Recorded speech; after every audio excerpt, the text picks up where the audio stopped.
Okay, so I did a video, I think last week, about the B2s not flying anymore. And I said that that was hackers and shit fucking with their fly-by-wire system. We just had a F-35 crash. Now all of those are grounded. Here's my conspiracy theory. This is another aircraft that is controlled a shit ton by fly-by-wire. They figured out a way to get a virus into their fucking system. That's what's happening to all of these aircraft. This is partially why I think the U.S. military ordered all those fucking F-15. Uh, what do they call them? They have a new name for it. It's like the F-15, but revamped. That aircraft does not rely on all of this tech. If I were our enemies, I would be stripping us of our tech because without it, we're very, very, very, very, very, very, very fucking weak. And I think it's probably a really good thing that we ordered a fucking airframe that doesn't require fucking computers.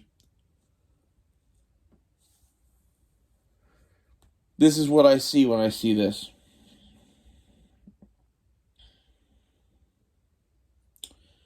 It's worrying to me that like we're having military aircraft crash because of computer hacking most likely, and we're not going to get told that on the news and shit.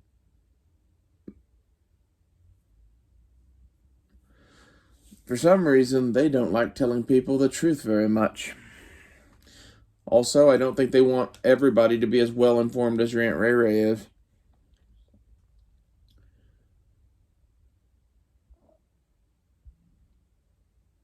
My cat was him chirping. He's sitting in the sunshine in the window. Anywho,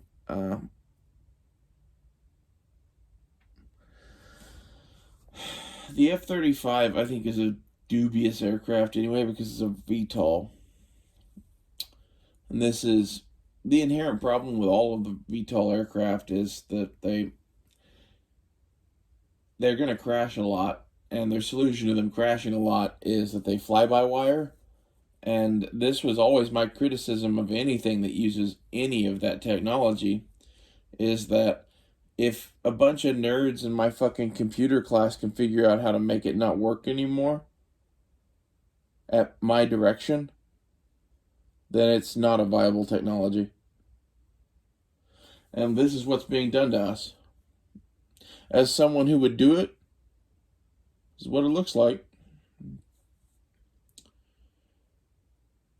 And as far as bombers go, we still have the B-52s and the B-1 Lancers. The B-1s, as I recall, are pretty old school too. This is where everybody thinks that, like, oh, World War III is going to be fought with weapons of the future and whatever. And everybody kept making fun of the Russians for fielding AKs and fucking Mosins and shit. Dude, we're going to be fielding M14s. That's where this is going to be.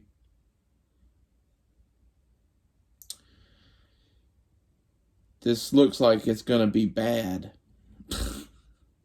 And like the M14s are probably going to be deployed by the Navy to like guard shit, which they currently do. But at the same time, you're probably going to see that shit like at least the what are they called? The precision M14s from the wars if they weren't left in Afghanistan. Uh, the M14 EBR. You're going to see those things for sure hauled around again because basically we don't have the numbers of the other shit more than likely, at least not without making them. And fucking U.S. production is fucked for running right now because of basically the interrelated supply network issues that the world is having right now. The gun world is much in the same. Nobody makes their own thing. Everybody gets their shit from three people. Those three people are having issues. They aren't just going to be able to magic up guns. If they use the KE Arms technology shit, they could magic up a bunch of extra fucking AR carbines. Honestly, I think if Russell Fagan did his shit right, he could probably make a lot of money. But we have to go to war, and times have to get desperate, and then he has to go to the government and be like, yo, boys, I got an extra billion tons of fucking AR-15s made of nothing but plastic. You know, I joke, but like, that thing is legitimately like we could make a bunch of rifles quickly. It saves you so much time on the fucking lower.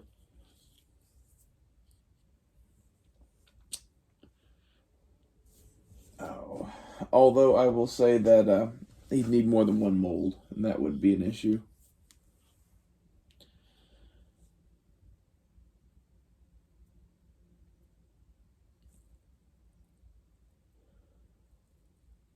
I think it's telling that Special Forces is adopting a militarized crop duster. I think that's kind of like no one wants to talk about this, but things seem to be devolving technologically right now. No one notices this because they still have their toys. They're still making nice, fancy toys. But in the background, I'm watching real military hardware and shit. And I'm watching our ability to logistically support various things go away.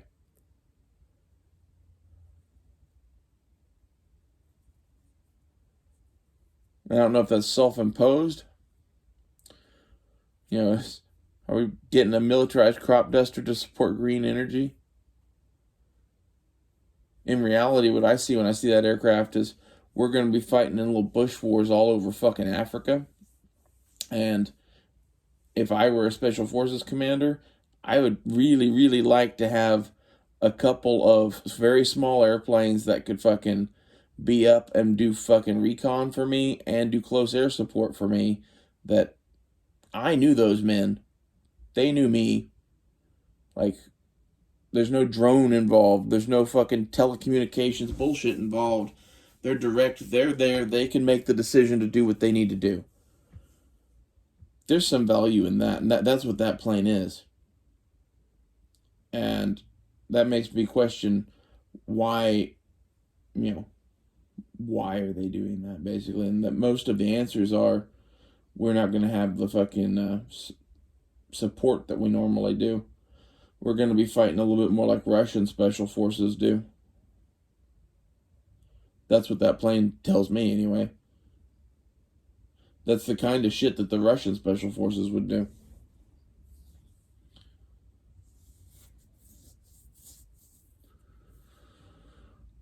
I think you're going to see a resurgence in piston-driven aircraft eventually.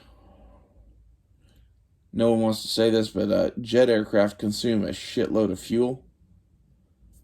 And if we are going into a real war again, this whole fuel consumption thing might matter again.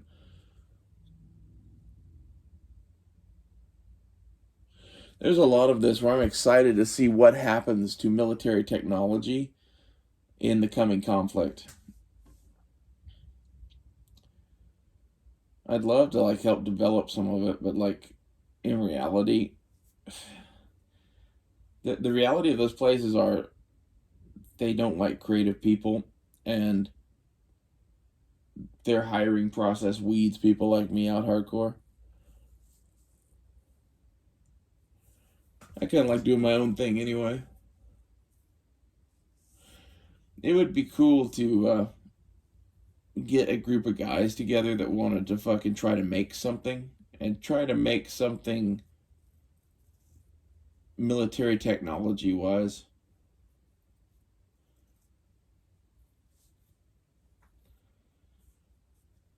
Let's go fight the World War III.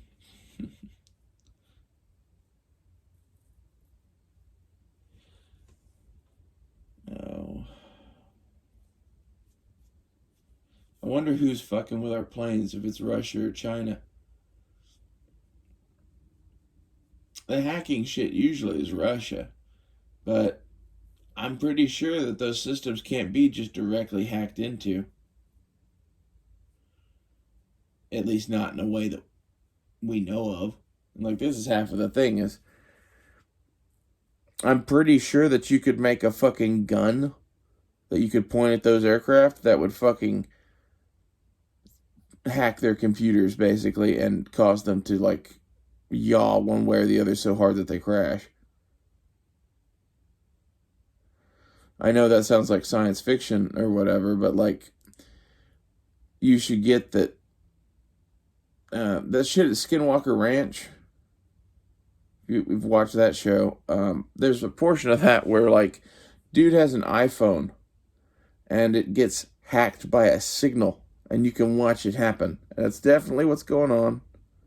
It's a signal from something going to his iPhone and hacking into it and making phone calls. I think that's on the level of shit that is possible with that fucking, like, shit. You know, what if that's the U.S. government's version of that? And what if the Chinese have a version of that and they have, the suitcase version and it's deployed here in America somewhere hitting our fucking planes?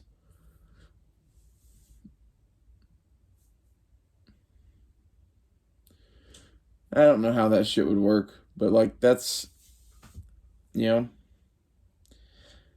I already believed that to be possible before that shit on Skinwalker Ranch. The shit they showed on Skinwalker Ranch was either a hell of a fake of some sort for TV, which is possible, I'll admit, or it's real. It seems like most of that shit that they show there is real. So something can hack a phone that fast. Imagine our, like, crude imitation of that being like a bazooka that you point at a plane, you pull a trigger and it hacks it and makes it crash.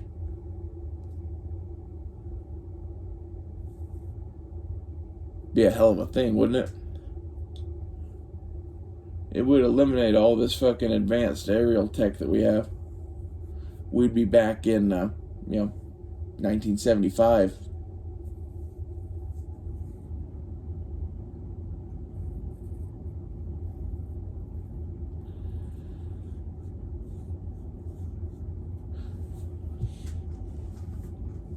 I think it's interesting that they're grounding the entire fleet because of this happening. Be real interesting if all of the F-35's have an inherent flaw that they just, they're unsafe to fly. Like, all the European countries that were going to get those is like their major part of their new defense. It's like, oh no. I like the idea of a VTOL because you could, like, hide a bunch of them in the countryside at a very small airbase and have them to, like, at least intercept bombers and provide ground support and shit. Like, they aren't really something that's usually going to be a good fighter-to-fighter aircraft, but the point of the F-35 is that it would have been a good fighter-to-fighter aircraft and be able to operate out of a Harrier base. That would be really nice.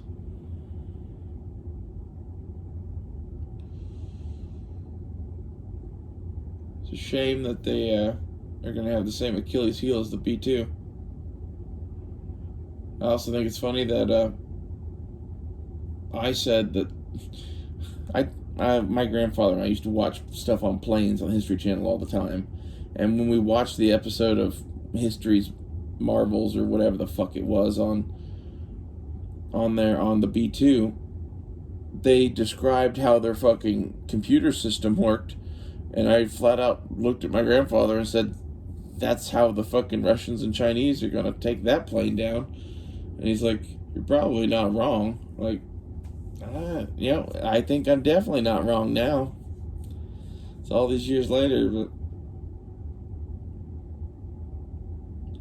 it's one of those things that, like, there's always been a bunch of people in my life that were highly technological that looked at me and thought I was just an idiot because I didn't want to fuck with their computers.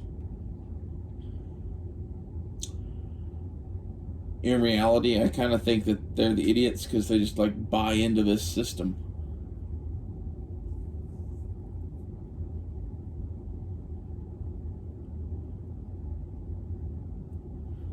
it's not, it's not bad in and of itself. It's that they control it. And as such, capabilities gained through shit they control, I'm less interested in. And like the US military should be this way with technology. Like that's the way the Russians are. That's why the Russians do the shit that they do. Now obviously it's to the fault of the Russians. And clearly the US has made some very nice toys. Don't discredit that at all. The shit that we've made that works well. And this is where you get, red dots and night vision and fucking scopes and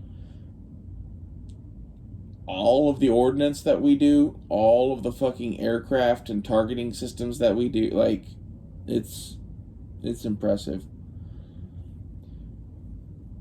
Just, it does have Achilles' heels.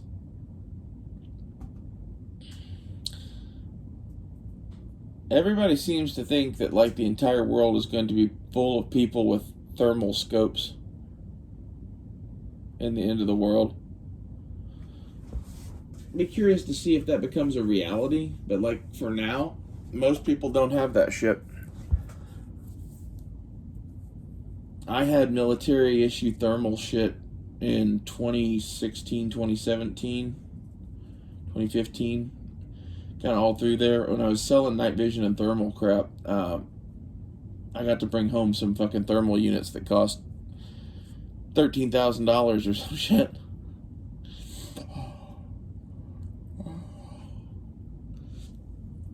It was, hey, go play with this, tell me what you think, and get me some good pictures of some shit.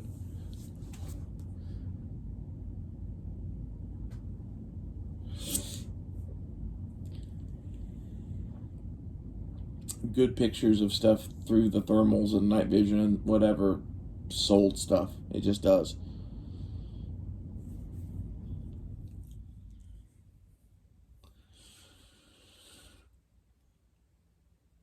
Anyway, after dealing with that stuff though, I see the stuff they're developing and it's not really getting cheaper. It's getting smaller and better. It's not getting cheaper.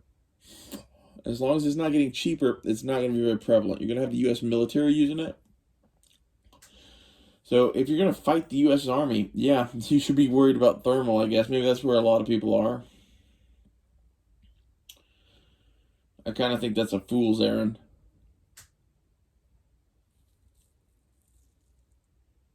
Like, if they're really rolling you with dudes with thermal and shit, like, I'm not going to tell you what to do, but this is what I would advise. That's, have a black powder revolver and live in a van and have all your swords buried someplace. Pray for the day when the fucking king's men leave or other people want to rise up, and then you go dig up your swords. Anyway, we're drifting from what this was really about. Go check out the F-35 and the B-2 shit. This is real, and this is stuff that's really going on that's really a part of World War III. I'll see you guys later.